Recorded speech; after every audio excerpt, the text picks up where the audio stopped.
Welcome to the Parenting Coach podcast. I am your host, Megan Jackson, and I am really excited today to have a special guest for Father's Day, Brad Moser.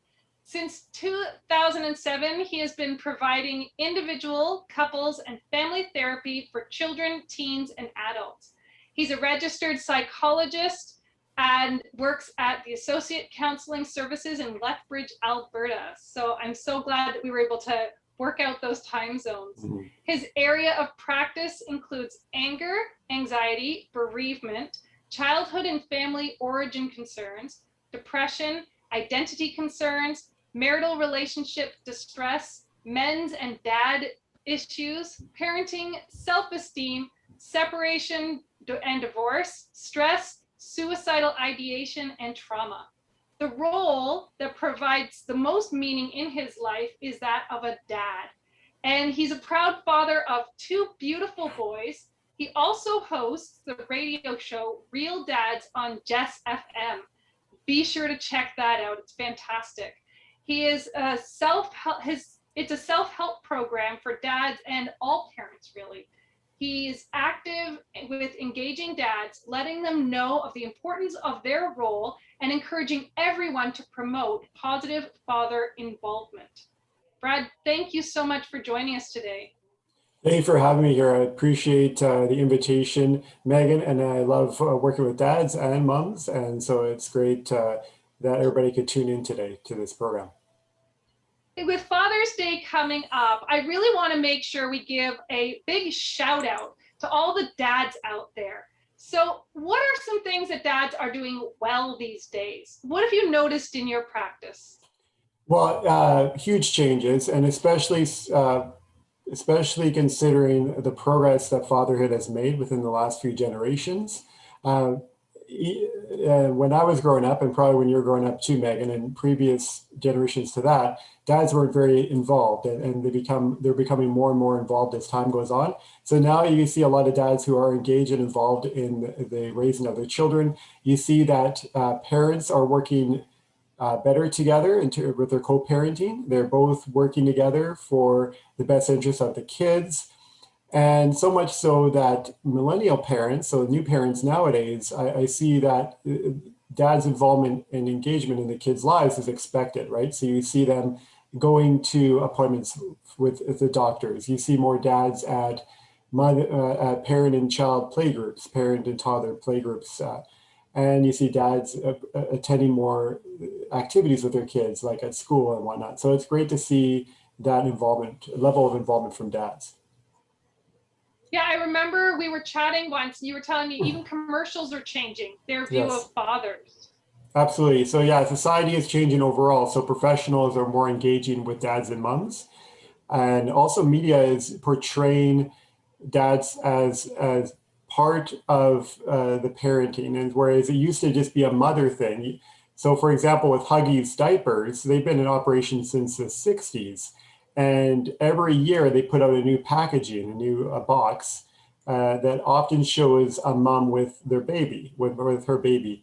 But the first time we actually saw a dad was a few years ago. It was 2019, I believe. We finally see a dad now on the box of Huggies diapers with his baby. And that's just an example of it, but you see it all over now. You see dads more involved in the advertising of products for children.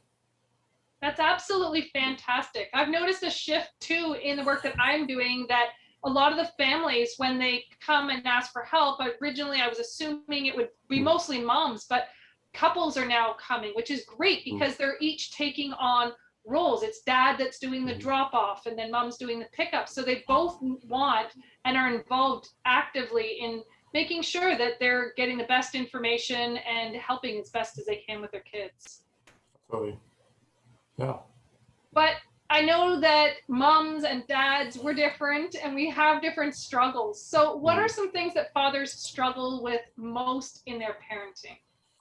Well, one that I'm seeing a lot now, especially with the pandemic, where when moms and dads have to split in terms of one parent has to stay with the children, if there is a stay-at-home order, or there is the children are having at-home learning, it's often the mom who does that, who stays home with the kids, maybe because dads were making more money, or maybe because of dad's job they weren't able to be there with the kids to help them with their at-home learning or homeschooling.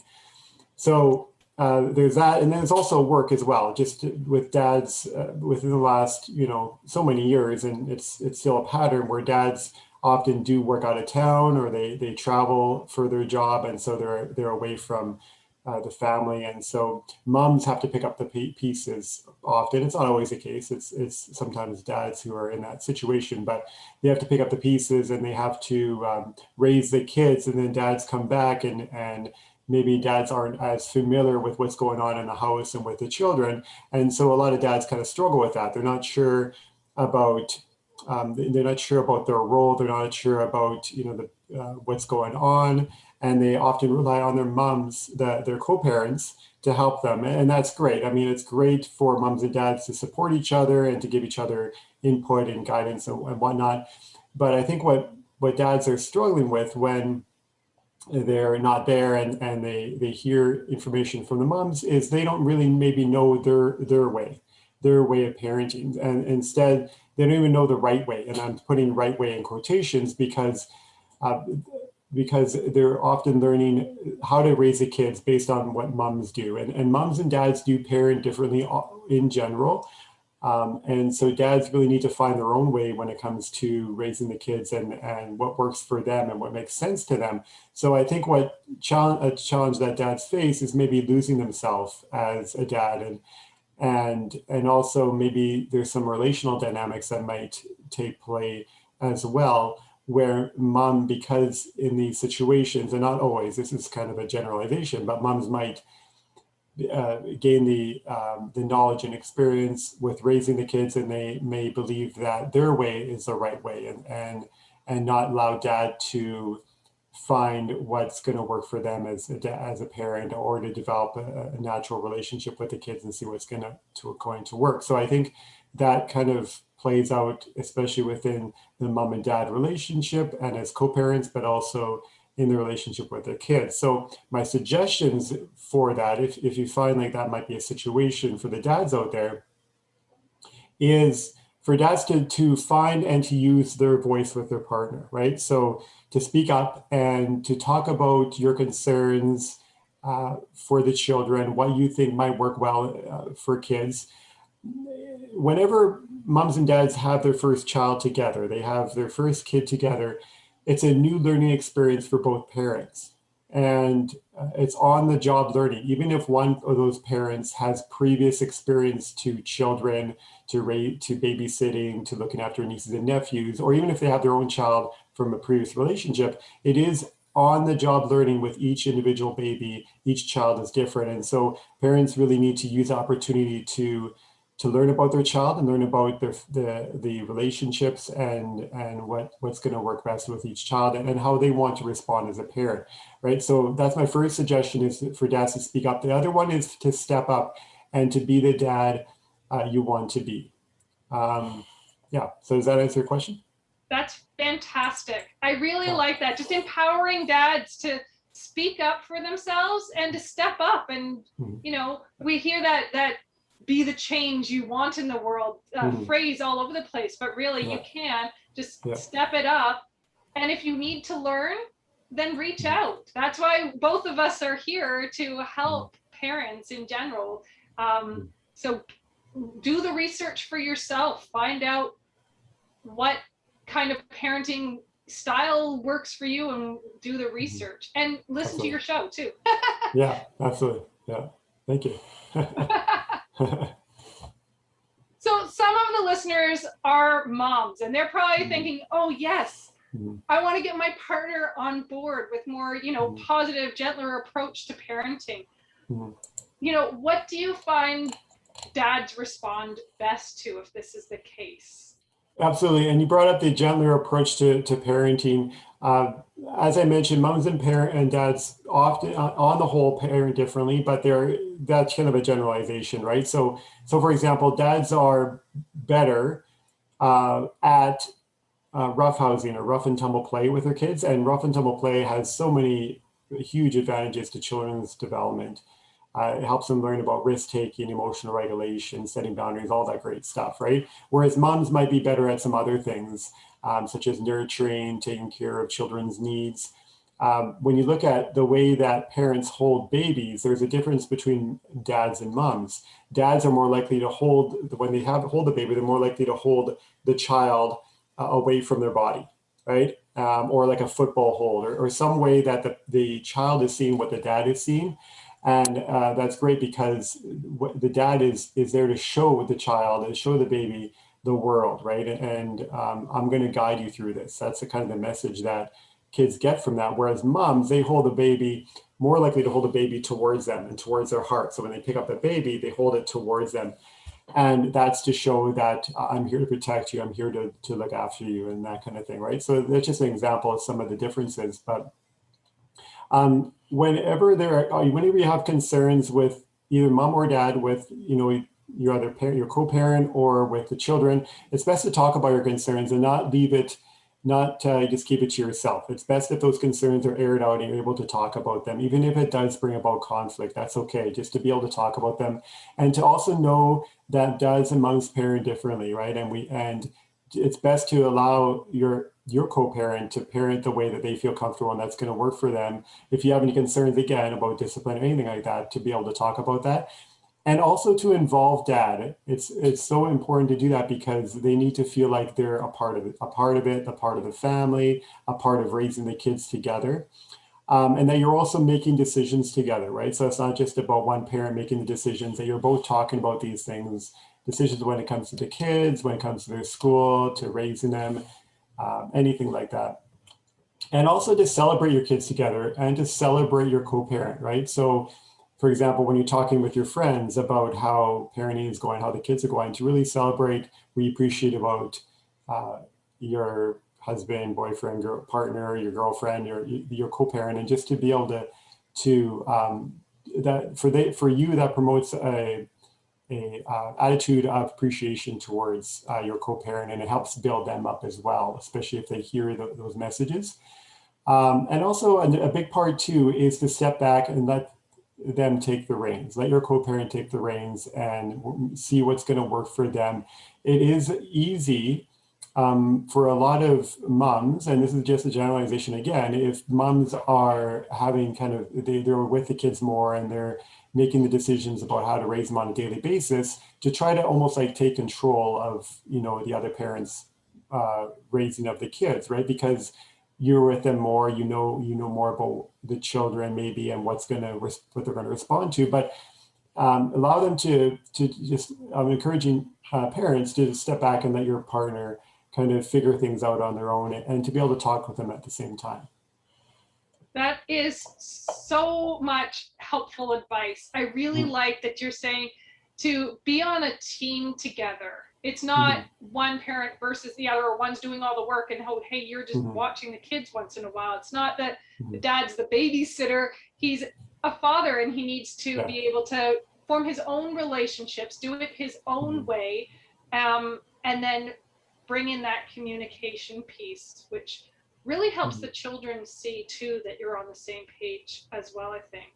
Absolutely, right? And children pick up on energy really well, right? So if there's some, couples that, try not to argue in front of kids and try not to fight, and then that's, generally a good message. But at the same time, even if there's conflict between the two of you and you're not talking about your concerns or not talking about conflict because you don't want to have a big conflict in front of the kids can pick up on the energy that you have between you and your co-parent, right? So yeah, so it's best to try to work together and try to have good energy between the two of you. Yeah, I find so much of parenting really has to do with the parent. It's about, what you bring to the parenting. And so making sure that you talk to your partner and that they are able to find their own way and come together too. If you're looking into coaching, go together. Yeah. Because then you can all talk about it and work on it together. Absolutely. Yeah. Same thing with counseling, right? You bring your child to a counselor, to a doctor, any kind of professional, both go and be a part of that and and involved in those decisions, and just kind of both able to provide your feedback and input into your child's life. I love all your advice. This is really helpful. Is there any other encouraging message you want to give to the dads out there and the moms that are listening?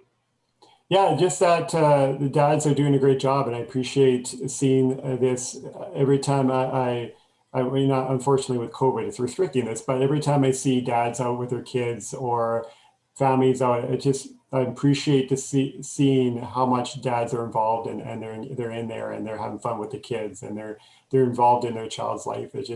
So I just want to say Happy Father's Day to everybody out there, and definitely keep up the great work, dads. Keep up with that involvement with your child's lives.